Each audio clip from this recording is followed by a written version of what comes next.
Hello, everybody. Welcome to another edition of the One Step Better podcast. I am Mike Schaefer, and with me this week, continuing in our discussions about a variety of HR issues, is our very own Greg Henderson. Greg, thank you for taking some time out of your day to join me today. Yeah, thanks for having me. And to all of our listeners out there, we really appreciate you taking the time to listen to us garble on about all kinds of things. Today is going to be an interesting topic because since Greg is with us, we're going to continue talking about some HR things. And knowledge is power. Knowing things and having information is powerful, especially for a lot of leaders out there. But sometimes that knowledge and information needs to be kept a little bit closer to the vest. And so what we're going to talk about today is transparency, things that we need to maybe keep to ourselves and not share with others. How do we draw the line there? What are some things that we do need to disclose to other people around us? And hopefully gain some wisdom on how we can lead our team better and equip them and prepare them for a variety of situations in which sometimes information would actually matter and make a difference. But before we get too far into that conversation, we always have to start out with something a little bit lighter. And so, Greg, my question to you today, what is the most used emoji on your telephone? Assuming you actually have a telephone. Were those invented back then? Wait. You remember Nokia just like I do, okay? Did you play Snake on it? Oh, yeah. I love Nokia. I'm not going to answer that question.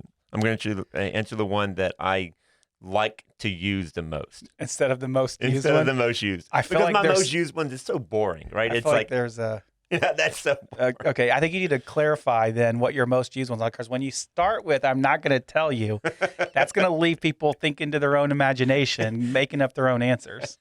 So No, answer we're being both. transparent, right? So Most used is like thumbs up, is what you're saying. Yeah. Okay. Yeah. Thumbs up, or I like the strong. Okay. I like that. That's pretty solid. My like the most fun one I like to use is the dancing Carlton. That's like I love using that one as much as I can. I don't use it enough, but I love it. In what situation would that emoji come out? The woohoo, right? Instead of typing in woohoo, and So this is an exciting moment. It's an exciting moment. Gotcha. Absolutely, it is like yeah. I mean, So if Amanda texts you, hey, I just saved $3 off a gallon of milk, you're going to be all like Carlton emoji. no, that isn't. So it's got to be bigger than that. It's got to be bigger than that. All right. So if Amanda texts you and says, hey, I just won the lottery, that's a Carlton emoji? Yes. That's good to know. With a letter of resignation, right? If you won the lottery, you would quit your job? Yes. Good to know. Let's write that Yes. down, put it in your file. Yes. Wouldn't you? No, I don't think. Well, I would take a break, but I would not quit. No. Well, this is a topic for Yeah, another I day, guess. but my Write short that question answer, down, by the way. yeah, that's a good one. yeah. If you win the lottery, we'll get into that another day. My most commonly used emoji is most likely the kissy face. If I'm being honest, because I send that one to my wife quite a bit because I'm a good husband like that. So I'm just thinking about you, kissy face emoji. Or whenever she texts me something like, hey, Mike, you forgot to do something again and you're in trouble or whatever. Just, you hit back that kissy face and it's just like, oh, yeah, everything's good. At least that's what I like to tell myself. I like to go with the kissy face. Or maybe the heart eyes. Mm-hmm. That's a good one. Yeah, I like the heart eyes. Yeah. I don't use a ton of emojis. Honestly, I'm a really terrible text messenger. If you text me and I don't text you back, it doesn't mean anything about you. This is a me problem, and it's to be fair, it's not a problem I'm willing to fix or I'm going to fix because I don't think it needs to be fixed. But if you text me, it's not like a guarantee that you're going to get a response. And so I'm not a big texter, so it's really just I text with a couple people. My wife is one of them, and so Do you think that it's one's coming. generational?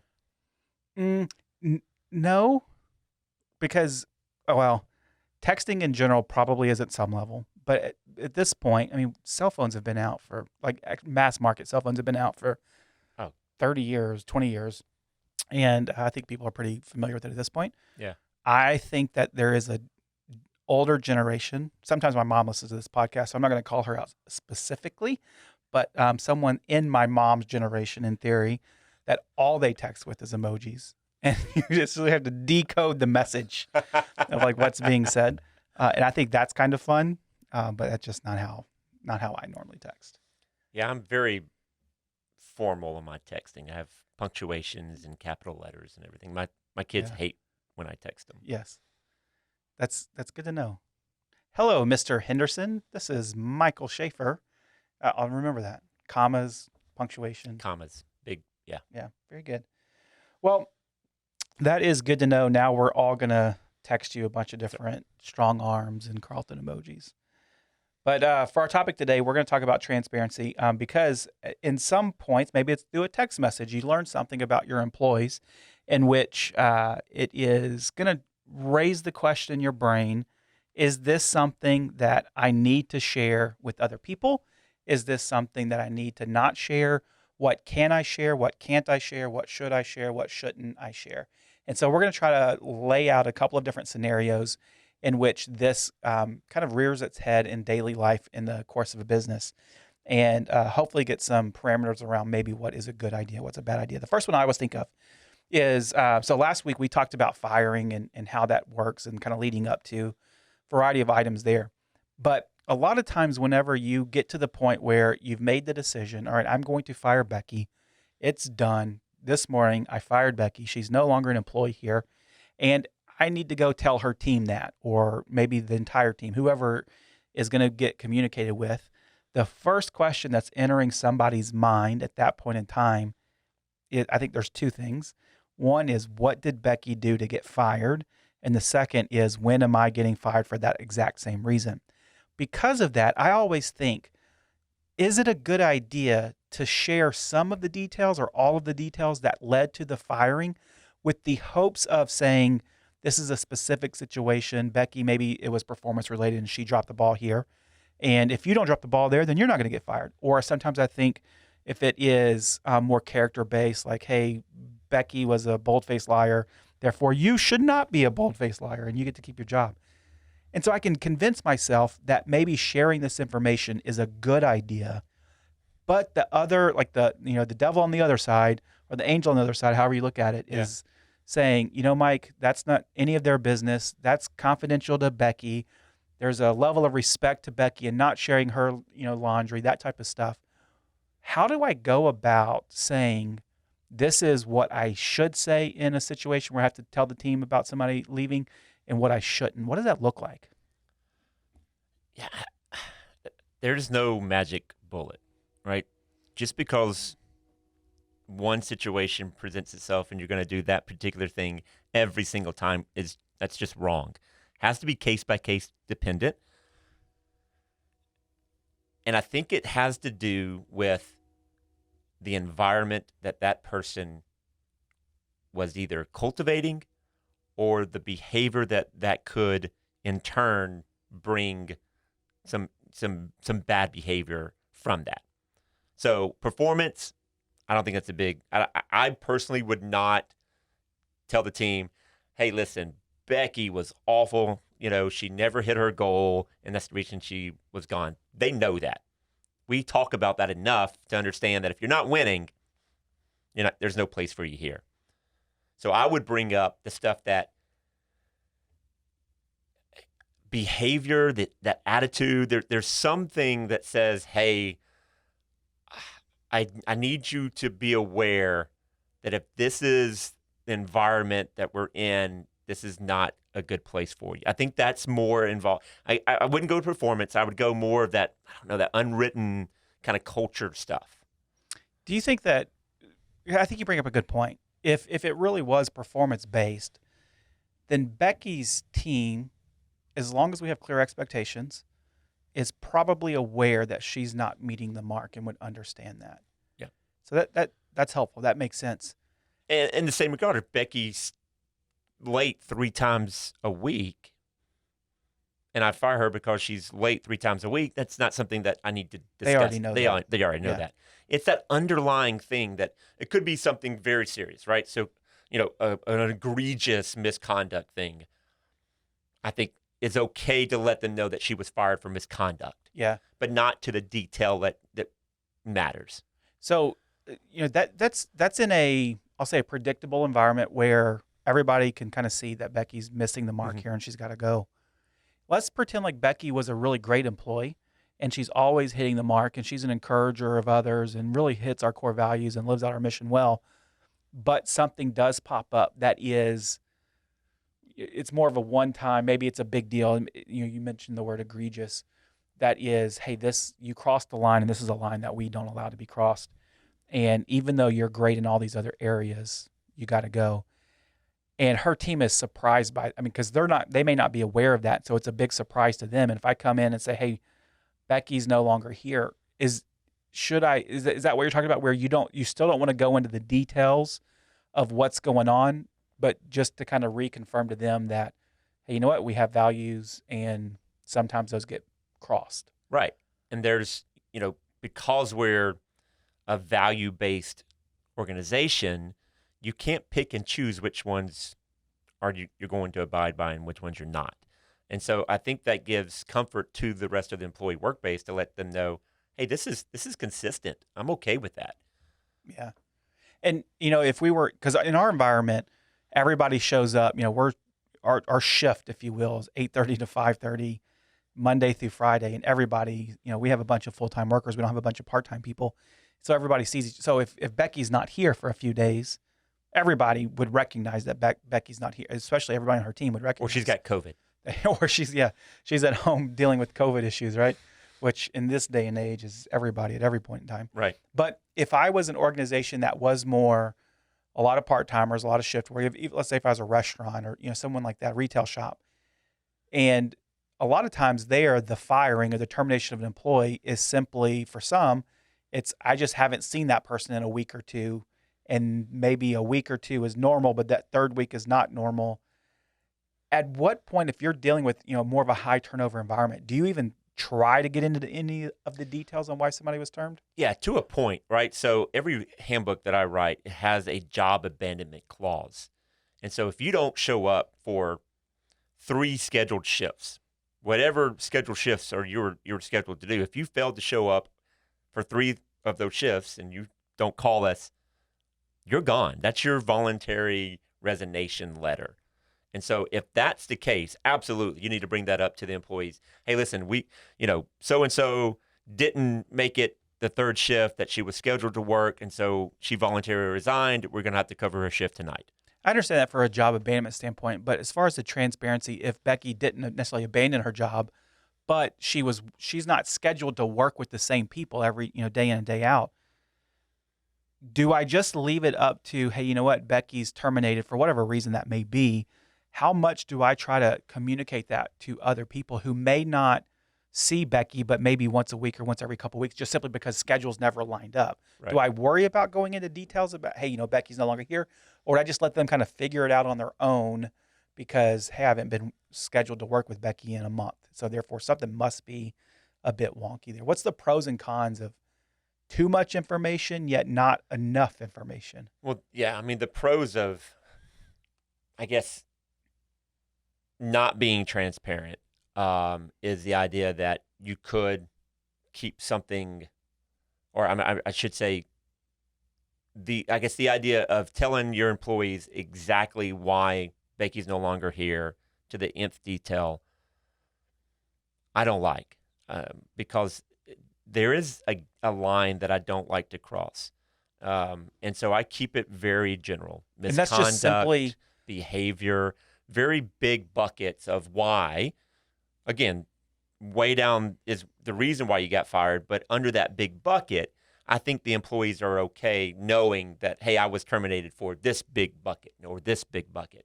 They don't need to know that, hey, even if I was late 5 times in 6 days, I wouldn't tell them that. I was like, hey, we had an attendance issue. She got fired because there was an attendance issue. Yeah. Because I always think of it, and this may not be appropriate, but I always think of it as anytime somebody does exit the organization, it is an opportunity to tell everybody else that stays or to remind them, hey, here's kind of our expectations. Here's our values. We had somebody that wasn't meeting those. And so just as a reminder, we do actually believe these things, and you do have to actually do these things, or you're going to be what we say is outside of the umbrella and at risk of finding a new employer. but I always struggle with how much. And so I think your big bucket idea is really helpful in that, because I may not need to say, hey, Becky stole a TV off the wall and sold it for drugs, something just crazy Right. ridiculous. And then was caught dealing in the parking lot, right? I mean, we don't need to go into that detail. But I may just simply need to say, hey, you know what? We have performance expectation, or not behavioral expectations, Behavior expectations. and that wasn't met, and therefore we had to part ways. That's helpful. So misconduct is a huge bucket. And so you have to be careful, because misconduct could be, there's a lot of ambiguity out there. And so if you're not transparent, but you think you are, I'm still going to make something up to fill in that misconduct bucket. So maybe go a little bit more in detail if it's an egregious kind of thing like that. The criminal activity, I think that's okay. Hey, she was fired because she stole something. She stole something. Yeah, I think, because that makes sense. Because, what we joked about right off of our icebreaker is, you said, I don't want to say what is the most used, and everybody's minds probably go to, what is Greg actually texting over there? That's right. Which emoji is he using? Right. We don't want them to make up those things. And so similar, those big buckets could leave room for ambiguity. And our goal here is transparency, right, to up to the line, whatever that line is, but not leaving it so vague that people start to make up things that are beyond what actually happened. Could be, Becky stole a paperclip, and now they're thinking she's an axe murderer. Right. It's got to go. Right. Yeah. Which, fun fact, Becky used to work with, and this is the real Becky, not our fake Becky we talk about, used to work with someone who may or may not have been, we'll say, an axe murderer. But that's a different story for a different podcast, probably. So email us at onestepbetter@patrickaccounting.com and ask Becky, tell me your story about working with the crazy lady. So that's firing. I think that's helpful. Also, sometimes on the flip side of that, in the hiring process, we learn things about new hires that sometimes makes us like raise our eyebrows and think, oh my, like if Becky's crazy lady friend started to apply here and we learned that this person was in fact acquitted of murder, that may impact our hiring decision. But sometimes we learn those things after we've hired them already.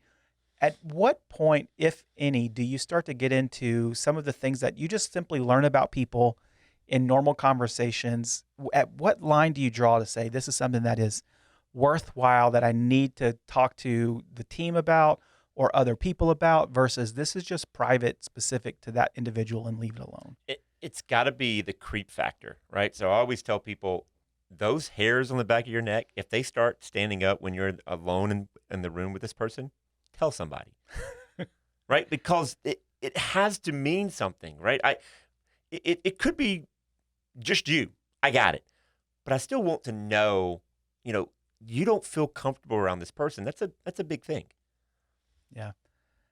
I remember a story specifically about a time in which I had an employee come to me and say, something's just not right about another individual. And upon investigation, investigation is too strong of a word. No, we did not investigate. No, we did not. Yeah. Upon asking a couple of other questions about from other people, Becky's intrigued. I learned that there's multiple people who have an issue with this one person who's no longer around this place. And I think, to your point, sometimes those little tingly hairs they're there for a reason, and you got to be able to use that. But that does not mean that you get to go and say, hey, you know what, back to Becky over here is XYZ, right, and therefore we're not going to hire her. Or we did hire her, and now you just need to know that she's a crazy lady, and maybe you need to not be around her. No, at that point in time, if it's that egregious, you just need to remove Becky from the. Here we go, firing Becky again. I'm sorry. Right. I'm sorry, Becky. Same thing with discipline scenarios. How much detail do you go into? I guess really when it comes to discipline, you wouldn't really talk about the discipline of one individual with anybody else. And that's true for praise in public, discipline in private. And so what about that's team leader to employee. Do you share that information with, I guess, going up the chain? if it gets to that level, right? So I'm a big believer in, if I'm doing my job at my level, and you hired me to do my job at my level. If I can't do my job at my level and I'm bringing everything to you, well, then I don't need to be in my job, right? So I've got to understand, own it is a big value. If it's in my level, I'm going to own it. Now, if it gets to a point where it's exceeding my level and has to go to the boss, absolutely. Hey, just want to let you know, this is the stuff that we've been dealing with. I thought it would get better. It's now on your, it's what do you want to do with it? Yeah. So another situation that comes up in the normal course of business is pay rates. Everybody likes to get paid as much as they can possibly get paid. And sometimes that turns into, we all need to talk about how much everybody gets paid. Therefore, we can develop our pecking order of, all right, Greg's paid the most, and then Becky's in line, and then Mike is in line, or whatever it may be. As a leader, how much time or energy do you spend talking about actual true pay rates with anyone other than, I'll say, the employee and maybe the person that needs to know for payroll purposes? Is that a point of conversation that you want to keep a little bit close-fisted on, or is that something that you're pretty open about? Both. So I'm close-fisted until it gets to a point where it will be beneficial to let that person know why they're getting paid different. If it comes up again, if I'm being challenged, hey, we do the same job. I've heard that he gets paid more than me. What's up with that?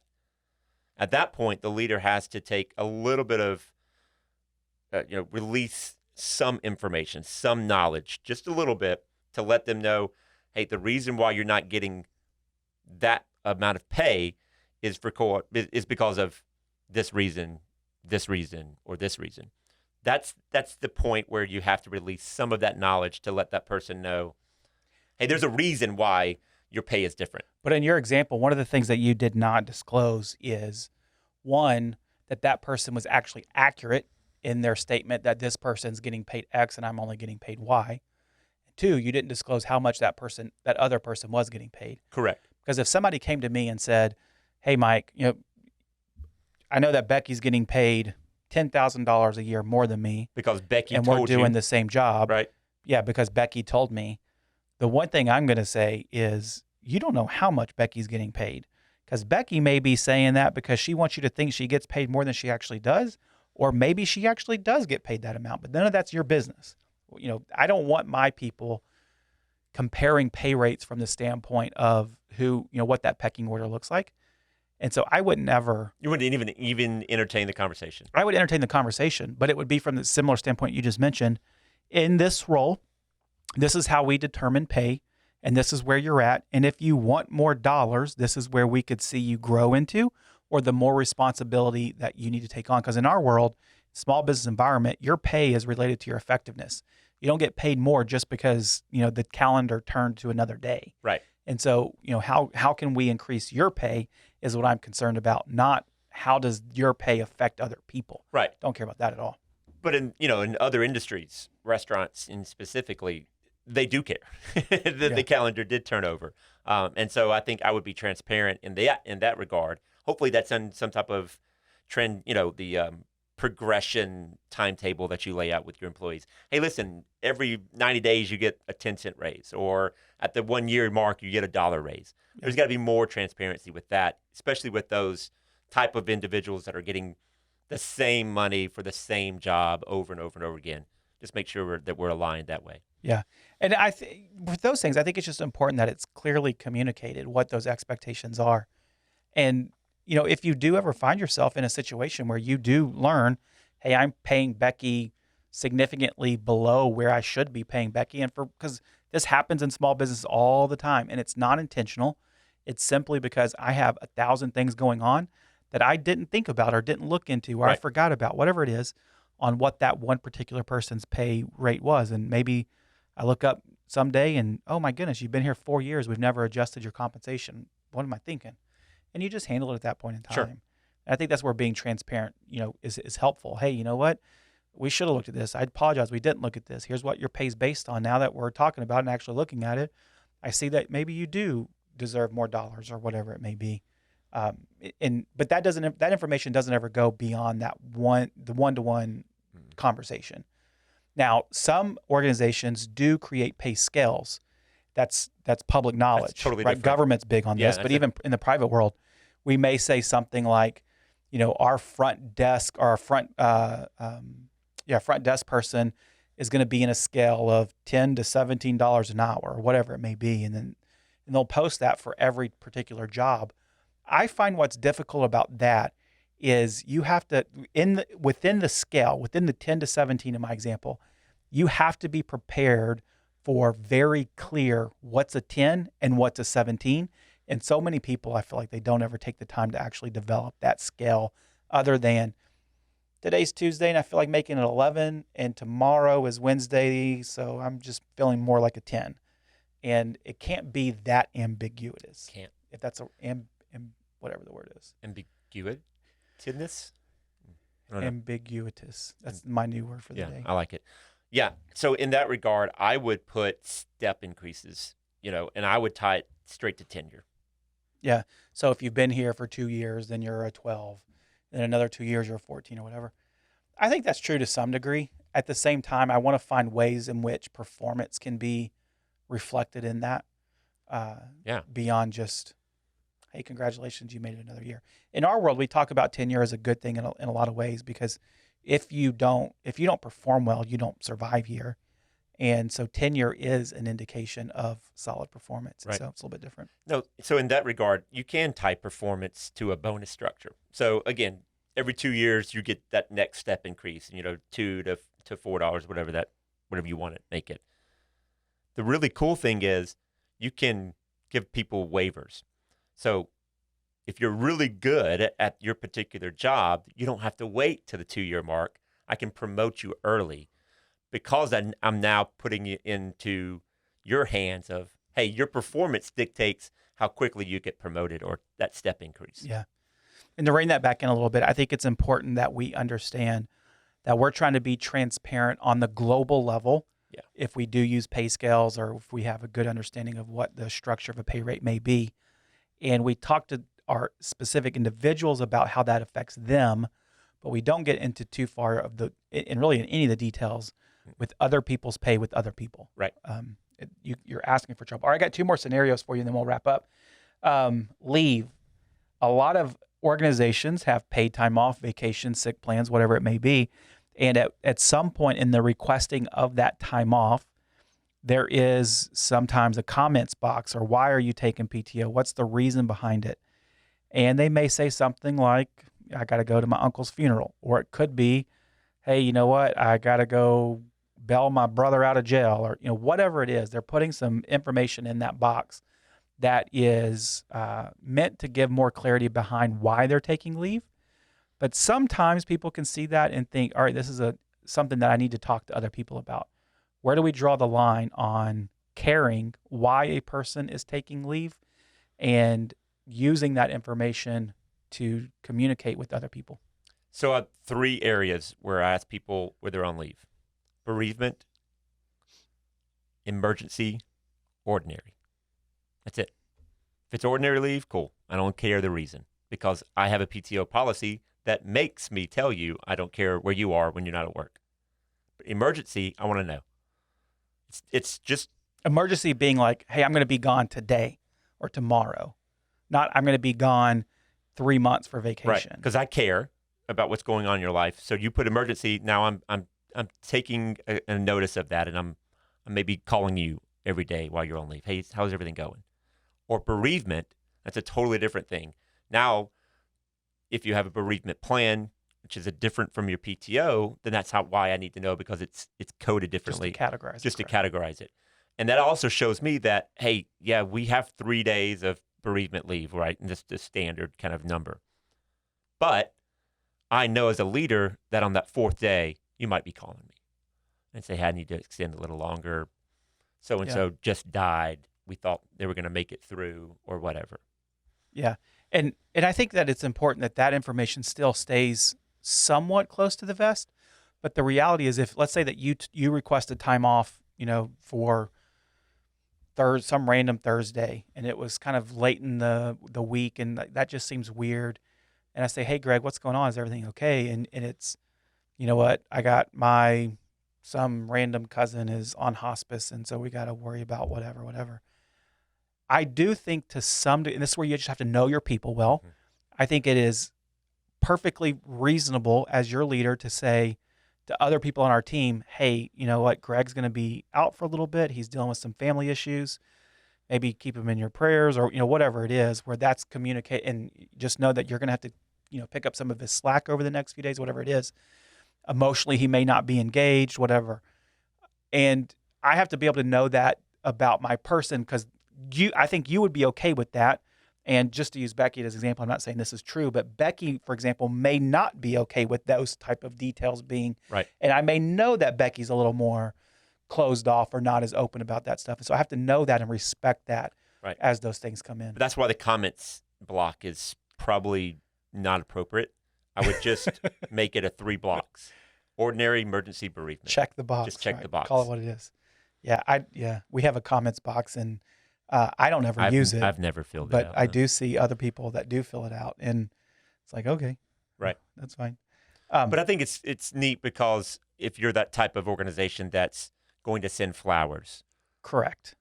it would be it's just a heads up. Hey, my mother-in-law died.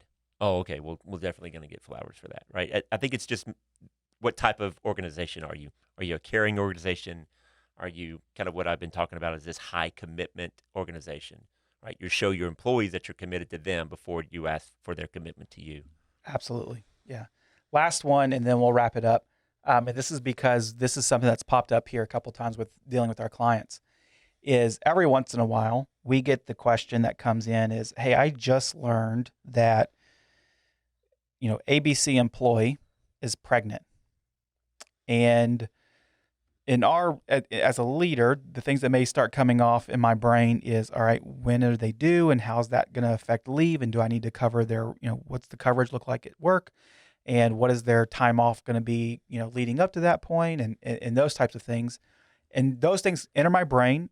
To be fair, after congratulations, that's so exciting, whatever, all the fun stuff, the good stuff, but that information then can sometimes be shared with other people. "Hey, Becky, did you hear that Greg is pregnant?" Bad example. Maybe I should have flip-flopped those roles. Maybe. Greg is pregnant. Baby Greg. Greg is pregnant, and he's going to have a baby. And do that's so exciting. And that's not necessarily my place. So how do you draw the line with pregnancy specifically? When do you tell other people that somebody is pregnant whenever they've come to you and shared that? So my rule of thumb is if the employee tells the leader they're pregnant, it is common knowledge to everyone, because there's certain things that now we have to be aware of and keep our I guess our listening, the pulse taker of the leadership thing that we always talk about, because we're listening for, hey, my doctor just told me I'm on next week I'm on 4 hours. I can't stand more than 4.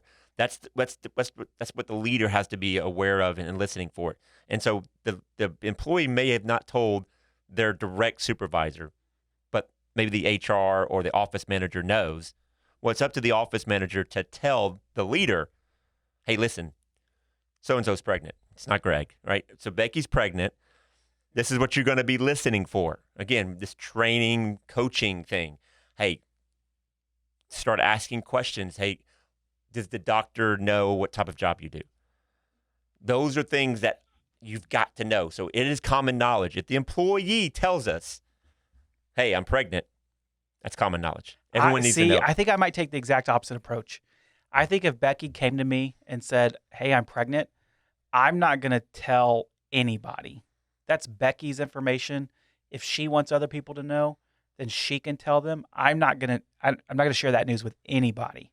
Why not? Because that's not my responsibility. Really? Yeah, because I don't. Well, a couple of reasons. One, pregnancy specifically, I don't want to steal the joy that she gets to have when she gets to go say, "Hey, Greg, guess what? I'm pregnant." "Oh, I already knew that." "What?" Also, I think I think it's still some of her joy. I also think that it is. That's just she may not want anybody else to know. She may be, "I'm pregnant and I'm ashamed of it," or whatever. I'm not going to be the one that goes out and shares that with other people. And that's fair. I hope she would tell me that though. I would hope so. Yeah. But I'm not going to be the person that takes that. Normally, from if her. I tell you something I don't want anybody to know, I'm going to let you know that. I think you're a little bit different because whenever you tell people something, it's generally you're more open book about, and that's why I say pregnancy specifically is something I don't think I would touch with other people. I don't know if legally I've never looked it up. I don't know if that's something I'm not supposed to do. Is that protected or not? It may be protected. It is protected. Yes, of course, for it's like protected. firing. I can't fire you and change your job because you're pregnant. But that just means I know you're pregnant if I'm changing your job. So I don't think it's protected in that regard. But maybe the best practice is, hey, listen, thanks for letting me know. Congratulations. What would you like me to do with this information? Exactly. Right? Is this something that I should talk about? Shouldn't talk about? Right. I mean, yeah. Is this just a heads up, or is this like a right? Hey, I need some special accommodations, whatever it is. Right. Yeah. I had a soldier came to me while we were deployed for 6 months and told me she was pregnant. That's an interesting conversation. You've not been with your husband in 6 months. How are you pregnant? Yeah. So that's a different conversation. That is a different conversation altogether. Oh man, lots of situations out there in which leaders do get information that a lot of times I think we go through our days without actually thinking about how that affects other people. But just ask for transparency. And absolutely. Just, hey, what do you want me to do now that I know this information? How transparent do you want me to be? Absolutely. And hopefully you guys out there have been able to get some insight into the situations that you find yourself in, maybe even sometimes without even thinking about it or knowing about it.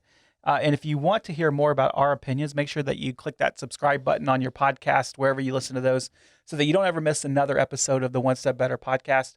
But if you do have questions that you do want to ask us, we're more than willing to answer those questions. Send us an email at onestepbetter@patrickaccounting.com.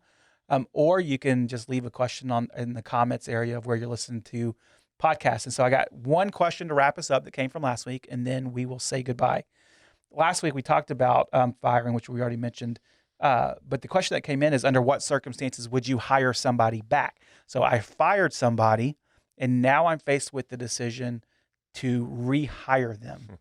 Would you or wouldn't you do that? Of course, the answer is it always depends. It always depends. Why did they originally get fired? Right. Is it Becky stealing TVs off the wall to sell them so that she can become a crack dealer? The answer is probably I'm not hiring her back. But she was in a bad place. I'm still not hiring. Go be in a bad place somewhere else. I can love you and want what's best for you and you not work here. Yeah, that's fair. I'm a big believer in if you exited the right way. So if you've given me your 2-week notice, or if you're 4-week notice, if you're in a leadership position, that has a lot of clout on the back end. It does. I think of specifically, there's one person that comes to mind that is no longer an employee here, that if he came back and applied for a job or whatever, called, emailed, I'd hire him back immediately. And here's the circumstances around that. He exited well.